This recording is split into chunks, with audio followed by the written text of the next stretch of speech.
Electrolysis is electrical current flow through a liquid which causes chemical changes. Yes, you did hear that correctly. Current flowing through a liquid. Now, not all liquids can conduct.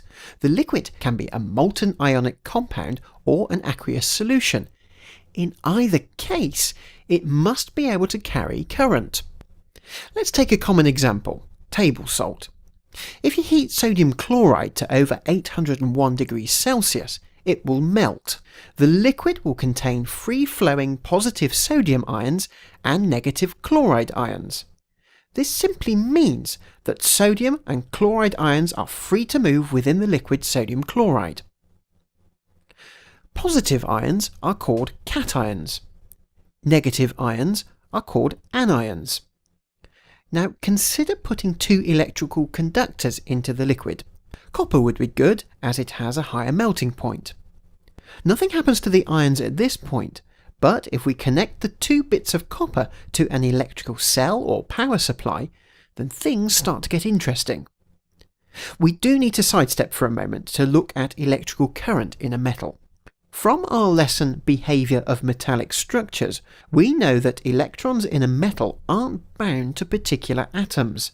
They form a sea of electrons that can move easily if a potential difference or a voltage is applied across it. This could be from an electrical cell or a battery. The electrons will begin to drift towards the positive terminal of the battery, and this is what happens when current flows. Current is the movement of charge. In this case, electrons. Now, let's go back to our molten sodium chloride. We've added our copper wires, let's call them electrodes, and now we'll connect these to an electrical cell. The electrons will start to flow in the wires, and this will cause one electrode to become positively charged and the other negatively charged. This has an immediate knock-on effect in the molten sodium chloride, which you'll remember is a mixture of sodium cations and chloride anions. Anything positively charged in the liquid, in this case the sodium ions, is going to be attracted to the negative electrode. And anything negatively charged, in this case the chloride ions, is going to be attracted to the positive electrode. This is because opposite electrical charges attract. When the ions meet the electrodes, electron exchange happens, and this triggers a chemical reaction. Solids can form, gases can be given off, and new solutions can be left behind. It all depends on the liquid and what material the electrodes are made from. There is more detail about this process in our lesson Interpreting Electrode Equations. There are special names for the electrodes, which are usually metal plates with a larger surface area than a piece of wire. The positive electrode is called the anode, it attracts anions, and the negative electrode is called the cathode, it attracts cations. The liquid is effectively conducting electrical current. The only difference is that the charge carriers in the liquid, in other words the charged particles that are moving, are ions. If a liquid has free-moving ions and can conduct like this, it is called an electrolyte. Remember that electrolysis can also take place in ionic solutions as well as molten compounds.